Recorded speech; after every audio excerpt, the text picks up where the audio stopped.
Let me ask you about free speech. I mean, now seriously, do you think that you have a right to say what you want to say? The reason I ask that, of course, is you look at what's going on right now with the protesters of the pipeline in North Dakota. And a lot of folks will give lip service to the idea that they have a right to protest. Whatever it is that they're protesting, they have a right to do it. Now, there are a couple of questions that come into mind. Are they actually blocking commerce? Are they preventing people from doing things on their own private land? Are they blocking travel? Are they just... I believe that people should be able to protest whatever they want to protest. I really do. The fact that now the feds are talking about prohibiting such protests and saying that the only way that you can have a protest is to be on so-called free speech zone area. This happened as early as 2009. I remember being involved in a protest on tax day, and we went down to the federal building, and we got there, and we were told you may not protest on federal property without a permit. Somehow I don't think that that's how the First Amendment reads. The right to free speech shall be allowed as long as a person has a permit and is in a free speech zone. Is that how it goes? Because I don't think it is. And there are a number of questions here about the specifics of the pipeline that are still fuzzy in terms of whether or not it's private land versus a private company. Water rights, I mean, holy smokes, can we get into that at some point, maybe down the road? We can look at whether you actually have a right to clean water. Do you have a right to clean air? Do you have a right to any water? Can you just demand that someone give you water? I mean, and think about it this way.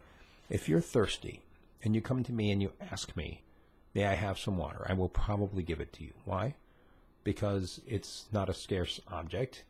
I mean, if you came and asked for my beer, that might be a different issue entirely, but water, certainly I will give to you freely.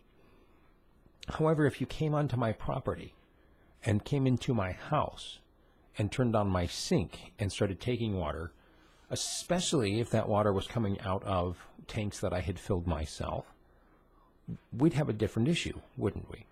Because now you're taking water from your perceived right to have water. You're taking somebody else's supply. What if it was a well on my property? Would it still be wrong for someone to come and just take water from my well? What if it was an artesian spring that was just bubbling up? What if I couldn't collect all of that water out of the artesian spring and some of it flowed out and became a stream off of my property? You see where this is going, right? At some point, the ownership issue plays in terms of the headwaters and where this water is coming from in the first place. And I don't know all the specifics about the North Dakota issue, so I'm not going to make a judgment call on that. I would say, however, in general, I support people's right to protest it. And I even support their right to protest by physically putting themselves in the way of somebody doing something that they believe is morally wrong. Some people don't agree with me on that. That's okay. We can have a discussion on it, and hopefully here soon when we get the phone lines in, we can actually discuss that specific issue. When do you have the right to physically stop someone else from doing something that you feel is wrong? Is it only if they're actually literally in the act of murdering somebody? Or if it's, can you intervene to stop them from doing something that could potentially hurt somebody? Because that's something that I also don't agree with. The idea, a lot of this is not that, it's not based on actual pollution that's happened. It's based on projected possible pollution. Now we're getting into Minority Report kind of stuff. Remember that Tom Cruise movie? Stopping potential crimes before they've happened, future crimes, thought crimes even. Anyway, my whole point on this is that I think where the government is especially going off the rails on this, in prohibiting people from protesting unless they're in a free speech zone, and by giving a deadline and saying you must be off the property. I appreciate the fact that they backpedaled a little bit and said that they aren't going to forcibly remove anybody.